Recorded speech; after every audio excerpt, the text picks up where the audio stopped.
High performers ആളുകൾ influential ആയിരുന്നു. അവർക്ക് ആളുകളെ ഇൻഫ്ലുവൻസ് ചെയ്യാനായിട്ട് അറിയാമായിരുന്നു. അപ്പോൾ അതിനകത്ത് എങ്ങനെയാണ് ആളുകളെ ഇൻഫ്ലുവൻസ് ചെയ്യുന്നതിനെക്കുറിച്ച് നമ്മൾ കഴിഞ്ഞ ദിവസം സംസാരിച്ചപ്പോൾ പറഞ്ഞ കാര്യമാണ് ക്യാരക്ടർ, കണക്ഷൻസ്, കോൺട്രിബ്യൂഷൻസ്. ഇവർ മറ്റുള്ളവരെ ചലഞ്ച് ചെയ്യുകയാണ്. നല്ലൊരു ക്യാരക്ടർ ആകുവാൻ, നല്ല കണക്ഷൻസ് എസ്റ്റാബ്ലിഷ് ചെയ്യുവാൻ, നന്നായി കോൺട്രിബ്യൂട്ട് ചെയ്യുവാനായി മറ്റുള്ളവരെ പോസിറ്റീവായി ചലഞ്ച് ചെയ്യുന്ന ആളുകളാണ് ഇൻഫ്ലുവൻസേഴ്സ് എന്ന് പറയുന്നത്. ഇപ്പോൾ നമുക്കറിയാം, പല ബോസ്മാരെയും അല്ലെങ്കിൽ ലീഡേഴ്സിനെയും നമുക്ക് ഇഷ്ടമല്ലാത്തതിൻ്റെ കാരണം, അവരെ നമ്മൾ അവോയ്ഡ് ചെയ്യുന്നതിൻ്റെ കാരണം പലപ്പോഴും അവരെ ഡീമോട്ടിവേറ്റിംഗ് ആയിരിക്കും, നമ്മളെ കുറ്റം പറയുന്നവരായിരിക്കും, നമ്മെ പോസിറ്റീവായി അപ്രീഷിയേറ്റ് ചെയ്യാത്തവരായിരിക്കും, നമ്മൾ തെറ്റുകൾ മാത്രം കണ്ടെത്തുന്നവരായിരിക്കും. ഇപ്പോൾ നമ്മളൊരു ലീഡർ ആണ് എങ്കിൽ, ഹൈലി പെർഫോമിംഗ് ആയിട്ടുള്ള ആളായി മാറണമെങ്കിൽ, ഇൻഫ്ലുവൻഷ്യലായ ആളായി മാറണമെങ്കിൽ തീർച്ചയായും നമുക്ക് ഈ പറയുന്ന 3 കാര്യങ്ങൾ ഉണ്ടാകേണ്ടത് ആവശ്യമാണ്. ഈ 3 മേഖലയിൽ ക്യാരക്ടർ, കണക്ഷൻസ്, കോൺട്രിബ്യൂഷൻസ്, ഈ കാര്യങ്ങളിൽ മറ്റുള്ളവരെ നമുക്ക് ചലഞ്ച് ചെയ്യാനായിട്ട് സാധിക്കണം. ഒന്നാമത് തിങ്ക് ചെയ്യിപ്പിക്കുക എന്നുള്ളതായിരുന്നു, രണ്ടാമത് ചലഞ്ച് ചെയ്യിപ്പിക്കുക എന്നുള്ളതാണ്. നമ്മൾ ജീവിതത്തിൽ നിന്ന് ആലോചിച്ച് നോക്കൂ, നമ്മെ ഇൻഫ്ലുവൻസ് ചെയ്ത ചില ആളുകൾ. അപ്പോൾ എനിക്കറിയാം, ഞാൻ നേരത്തെയും നിങ്ങളോട് പറഞ്ഞിട്ടുള്ള കാര്യമാണ്, ഞാൻ സ്കൂളിൽ പഠിക്കുമ്പോൾ ഏറ്റവും കുറഞ്ഞ മാർക്കുള്ള 0, 2 മാർക്കുള്ള ആളായിരുന്നു. ഞാൻ അത്ര നല്ല മികച്ച വിദ്യാർത്ഥി അല്ലായിരുന്നു. ഞാൻ പലപ്പോഴും പല തെറ്റായ കാര്യങ്ങൾ, അനുസരണക്കേട് കാണിക്കുക, അതല്ലെങ്കിൽ ആളുകളെ ഉപദ്രവിക്കുക തുടങ്ങിയതായിട്ടുള്ള ക്യാരക്ടറുകളിലൊക്കെ ഇടപെട്ട ഒരാളായിരുന്നു. അപ്പോൾ ഞാൻ ഇന്നും ഓർക്കുന്നുണ്ട്, ഞാൻ 7ാം ക്ലാസ്സിൽ പഠിക്കുമ്പോൾ ജോൺ എന്ന് പറയുന്നൊരു സാറ് എന്നെ വിളിച്ചിട്ട് ആദ്യമായി സ്നേഹത്തോടെ സംസാരിക്കുക. അതുവരെയുള്ള എല്ലാ ടീച്ചേഴ്സും എന്നെ അടിക്കുകയും വഴക്ക് പറയുകയും കൊള്ളരുതാത്തതെന്ന് പറയുകയും ചെയ്തപ്പോൾ ഈ സാറ് മാത്രം വിളിച്ച് എൻ്റെ ക്യാരക്ടറിനെ കുറിച്ച് സംസാരിക്കുകയാണ്. എങ്ങനെയാണ് ക്യാരക്ടർ മോൾഡ് ചെയ്യേണ്ടത്, എന്തുകൊണ്ടാണ് നിന്നെ ആളുകൾ വിലയില്ലാതെ കാണുന്നത്, എന്തുകൊണ്ടാണ് നിനക്ക് പെർഫോം ചെയ്യാൻ സാധിക്കാത്തത്, ആ ക്യാരക്ടർ മേഖലയിൽ എന്നെ മോൾഡ് ചെയ്യാനായിട്ട് ഇദ്ദേഹത്തിന് സാധിച്ചു. അന്ന് തൊട്ട് ഞാൻ ചിന്തിക്കാൻ തുടങ്ങി, ഇദ്ദേഹം പറയുന്നത് ശരിയാണല്ലോ, അങ്ങനെ എനിക്കൊരു മാറ്റം ഉണ്ടാക്കാനായിട്ട് ഇടയായി.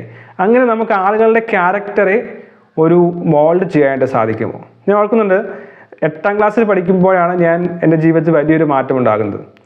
ഈ ഒരു സാർ ആദ്യമായി പോസിറ്റീവായി പറഞ്ഞപ്പോൾ തൊട്ട് ഞാൻ ചിന്തിച്ചു തുടങ്ങി എന്താണ് ചെയ്യേണ്ടത്. രണ്ടാമതാണ്, സ്കൂളിലെ പ്രിൻസിപ്പളായ തങ്കമ്മ എന്ന് പറയുന്ന പ്രിൻസിപ്പലിൻ്റെ ഓഫീസ് റൂമിലേക്ക് വിളിപ്പിക്കുകയാണ്.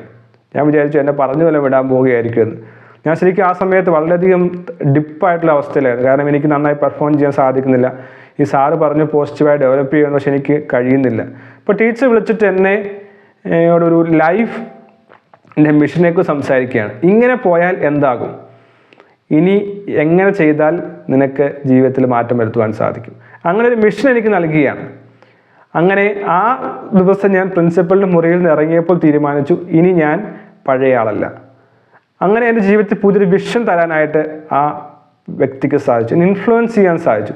ഞാൻ ആ സ്കൂളിൽ നിന്ന് പുറത്തിറങ്ങിയപ്പോൾ എനിക്ക് ഏറ്റവും കൂടുതൽ മാർക്ക് ആ സ്കൂളിൽ നേടുവാൻ സാധിച്ചു. ഏറ്റവും കുറവ് മാർക്കായിരുന്നു, പക്ഷേ എനിക്ക് ഏറ്റവും കൂടുതൽ മാർക്ക് നേടുവാൻ സാധിച്ചു. കാരണം ഒരു പോസിറ്റീവായി എന്നെ ഇൻഫ്ലുവൻസ് ചെയ്യാൻ, എനിക്ക് വിഷൻ നൽകുവാനായിട്ട് ഈ ആൾക്ക് സാധിച്ചു.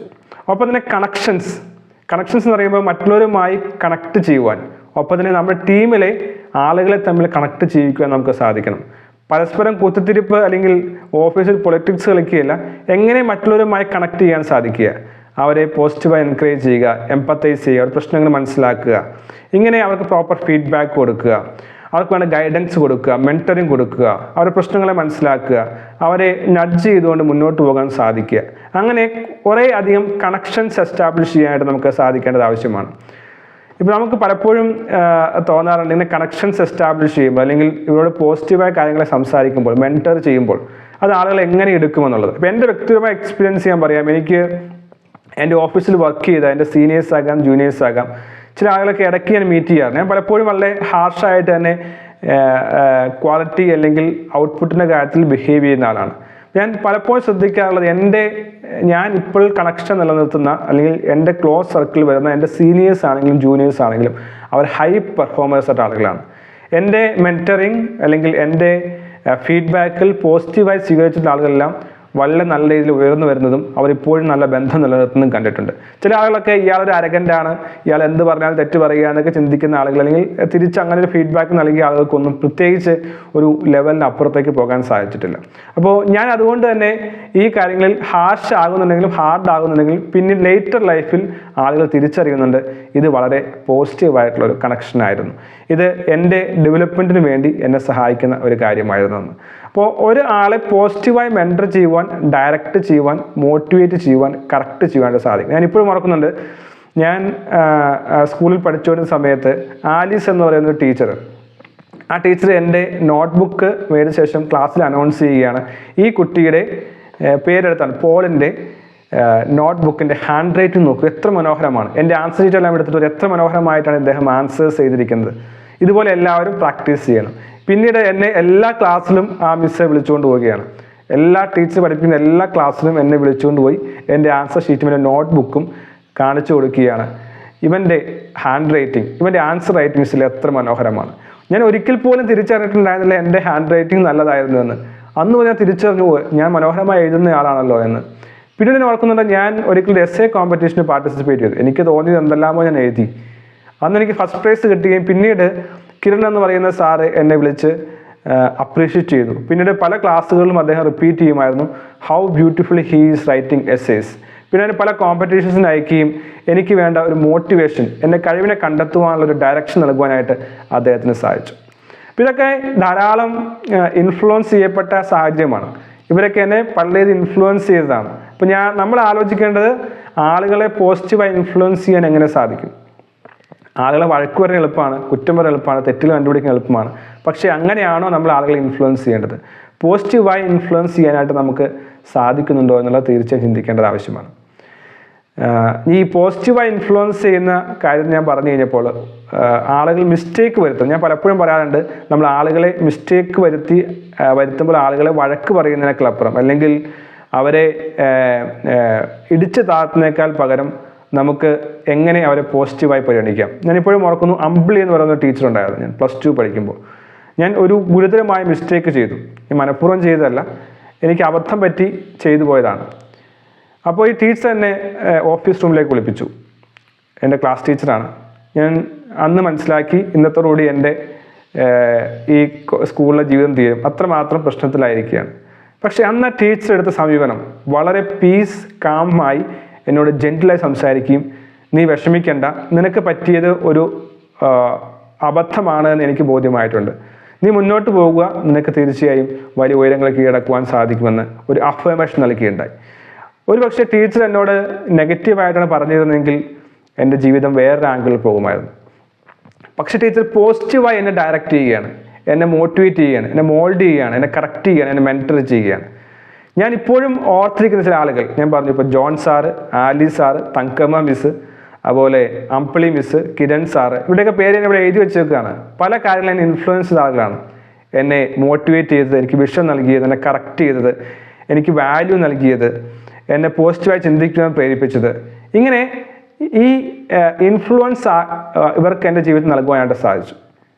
ഇതാണ് ഞാൻ പറയുന്നത്, അങ്ങനെ നമുക്ക് ക്യാരക്ടർ ബിൽഡ് ചെയ്യുവാൻ, വാല്യൂ ബിൽഡ് ചെയ്യുവാനായിട്ട് സാധിക്കും. കണക്ഷൻസ്, നമുക്ക് വ്യക്തികളുമായ കണക്ഷൻസ് എസ്റ്റാബ്ലിഷ് ചെയ്യാനും ഒപ്പം നമ്മുടെ ടീമിലെ ആളുകളുമായ കണക്ഷൻസ് ഉണ്ടാക്കുവാനും സാധിക്കണം. മൂന്നാമത്തെ കാര്യമാണ് ഞാൻ പറഞ്ഞ കോൺട്രിബ്യൂഷൻസ്. ഈ കോൺട്രിബ്യൂഷൻ എന്ന് പറയുമ്പോൾ നമുക്ക് ഏറ്റവും മികച്ചത് കൊടുക്കുവാൻ, ഏറ്റവും മികച്ച വാല്യൂ, ഏറ്റവും മികച്ച സർവീസ് കൊടുക്കണമെന്നുള്ള നിശ്ചയദാർഢ്യമുണ്ടാകും. ആ കാര്യത്തിൽ നമ്മൾ ഹാർഡായിരിക്കണം. നമ്മുടെ കസ്റ്റമേഴ്സിന്, നമ്മുടെ ക്ലയൻറ്റുകൾക്കെല്ലാം, നമ്മുടെ ബെനിഫിഷ്യറീസിനെല്ലാം ഏറ്റവും മികച്ചത് കൊടുക്കണമെന്നുള്ള കാര്യത്തിൽ ഹാർഡായിരിക്കണം. എങ്ങനെ അധികം വാല്യൂ കൊടുക്കാം, എങ്ങനെ അധികം സർവീസ് കൊടുക്കാം, ഇതാണ് നാം ചിന്തിക്കേണ്ടത്. അത് വളരെ പ്രധാനപ്പെട്ട ഒരു ഫാക്ടറാണ്. ആ കാര്യത്തിൽ കോംപ്രമൈസ് ചെയ്യാൻ പാടില്ല. ഹൈ പെർഫോമർ ആകണമെങ്കിൽ നമ്മൾ ആളുകളെ അതിനായി ഇൻഫ്ലുവൻസ് ചെയ്യണം. നമ്മുടെ ടീം മെമ്പേഴ്സിനെ ചലഞ്ച് ചെയ്യണം. കൂടുതൽ ക്വാളിറ്റി കൊണ്ടുവരുവാൻ, കൂടുതൽ പ്രൊഡക്ടിവിറ്റി കൊണ്ടുവരുവാൻ, കൂടുതൽ പെർഫോമൻസ് കൊണ്ടുവരുവാൻ, കൂടുതൽ നല്ല കാര്യങ്ങൾ ചെയ്യുവാനായി നമ്മുടെ ടീമിനെ നമുക്ക് മോട്ടിവേറ്റ് ചെയ്യാൻ സാധിക്കും. ഞാനീ പറഞ്ഞ mentoring, value, feedback, corrections, directions എല്ലാം ഹൈ വാല്യൂ കൊടുക്കുവാനായിട്ടുള്ളതായിരിക്കണം. അതാണ് കോൺട്രിബ്യൂഷൻസ് എങ്ങനെ കൂട്ടാമെന്നുള്ളതാണ് നാം എപ്പോഴും ചിന്തിക്കുന്നത്.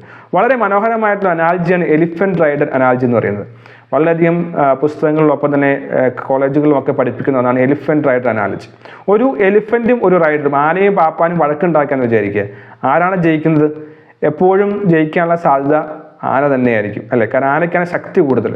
പക്ഷേ അല്ലാത്ത സാഹചര്യങ്ങളെല്ലാം ഈ ജയിക്കുന്നത് എന്ന് പറയുന്നത് പാപ്പാൻ തന്നെയാണ്. ആന വലിയതാണെങ്കിലും ശക്തിയുള്ളതാണെങ്കിലും പാപ്പാൻ തന്നെയാണ് ആനയെ നയിക്കുന്നത്. ഇത് തന്നെയാണ് നമ്മുടെ ഇൻഫ്ലുവൻസ് എന്ന് പറയുന്ന ആശയം, അല്ലെങ്കിൽ ഹൈ പെർഫോമർ എന്ന് പറയുന്ന ആശയം. നമുക്ക് ആളുകളെ അവർ ശക്തിയുള്ളവരാണെങ്കിലും അവർ വലിയതാണെങ്കിലും ഇൻഫ്ലുവൻസ് ചെയ്യാൻ സാധിക്കുന്നുണ്ട്. ഈ അനാലജി പറയുന്ന കാര്യമാണ് ഒന്ന് show the path, now direct, then motivate. എങ്ങോട്ടാണ് പോകുന്നതെന്ന് കൃത്യമായ വഴി കാണിച്ചു കൊടുക്കാനായിട്ട് സാധിക്കണം. ആ വഴിയിലേക്ക് കൊണ്ടുപോകാൻ നിങ്ങൾ ശക്തരാണെന്ന് ബോധ്യപ്പെടുത്തണം. നിങ്ങൾ ഒരു റോൾ മോഡൽ ആയിരിക്കണം. ആ ഗോൾ നിങ്ങൾ നേടിയിട്ടുള്ള ആളാണ്, നേടാൻ കഴിയുന്ന ആളാണെന്നും അവരെ ബോധ്യപ്പെടുത്തുവാൻ നിങ്ങൾക്ക് സാധിക്കണം. So show the path. ഇനി ഡയറക്റ്റ്, ആ വഴിയുടെ എങ്ങനെയാണ് പോകേണ്ടത്. വഴിയിൽ പ്രശ്നങ്ങളുണ്ടെങ്കിൽ നിങ്ങളുടെ ആളുകൾ വീണു പോകാൻ സാധ്യതയുണ്ട്. നിങ്ങളുടെ ഉത്തരവാദിത്വം എന്ന് പറയുന്നത് വഴിയിലെ പ്രശ്നങ്ങൾ പരിഹരിക്കാനായി അവരെ സഹായിക്കുക എന്നുള്ളതാണ്. ഒരു പ്രശ്നം വരുമ്പോൾ നിങ്ങൾ മുൻകൂട്ടി കാണുകയും അത് ക്ലിയർ ചെയ്ത് കൊടുത്തുകൊണ്ട് അവരെ ഡയറക്റ്റ് ചെയ്യുക എന്നുള്ളതാണ് ഒരു ഇൻഫ്ലുവൻസിലാകെ ആളുടെ ലക്ഷ്യം എന്ന് പറയുന്നത്. മൂന്നാമത്തെ കാര്യമാണ് മോട്ടിവേറ്റ് ചെയ്യുക. വീഴ്ചകളുണ്ടാകാം, താഴ്ചകളുണ്ടാകാം, മിസ്റ്റേക്കുകളുണ്ടാകാം. അവിടെയെല്ലാം ഒരു മോട്ടിവേറ്ററായി നിൽക്കുവാനായിട്ട് നമുക്ക് സാധിക്കും എന്നുള്ളത് വളരെ പ്രധാനപ്പെട്ട കാര്യമാണ്. അപ്പോൾ എന്തുകൊണ്ടാണ് ഇങ്ങനെ പറയുന്നത് എന്ന് പറഞ്ഞു കഴിഞ്ഞാൽ, ഈ എലിഫൻ്റ് പലപ്പോഴും റാമ്പൻ്റായി അല്ലെങ്കിൽ വൈൽഡായിട്ട് ബിഹേവ് ചെയ്യുന്നതിൻ്റെ കാരണം പല ഇമോഷണൽ സ്വിങ്സ് ആയിരിക്കാം, അല്ലെങ്കിൽ മൂഡ് സ്വിങ്സ് ആയിരിക്കാം, അല്ലെങ്കിൽ ഇമോഷണൽ ടർബുലൻസ് ആയിരിക്കാം, എക്സ്റ്റേണൽ ഫാക്ടേഴ്സ് ആയിരിക്കാം. അപ്പോൾ നമ്മുടെ ഗ്രൂപ്പിലുള്ള ആളുകൾ, അത് ഫ്രണ്ട്സ് ആകാം, ഫാമിലി മെമ്പേഴ്സ് ആകാം, ടീം മെമ്പേഴ്സ് ആകാം, പല പ്രശ്നങ്ങളിൽ അവർ വലയുന്നവരായിരിക്കാം. ഫാമിലി പ്രശ്നങ്ങളായിരിക്കാം, അല്ലെങ്കിൽ കടമായി ബന്ധപ്പെട്ട കാര്യങ്ങളായിരിക്കാം, പേഴ്സണൽ ഇഷ്യൂസ് ആയിരിക്കാം, അല്ലെങ്കിൽ ഹെൽത്ത് പരമായ കാര്യങ്ങളായിരിക്കാം.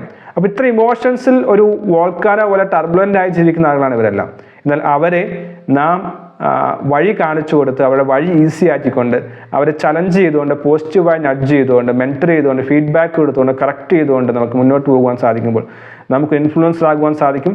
നമ്മെ നാളെ ഓർക്കുന്ന ഒത്തിരി പേരുണ്ടാകട്ടെ, ഈ വ്യക്തിയാണ് എൻ്റെ ജീവിതത്തിൽ മാറ്റം വരുത്തിയെന്ന് പറയുവാൻ തക്ക വിധത്തിൽ ഒരു ഇൻഫ്ലുവൻസറായി മാറുവാൻ നമുക്ക് സാധിക്കട്ടെ. All the best.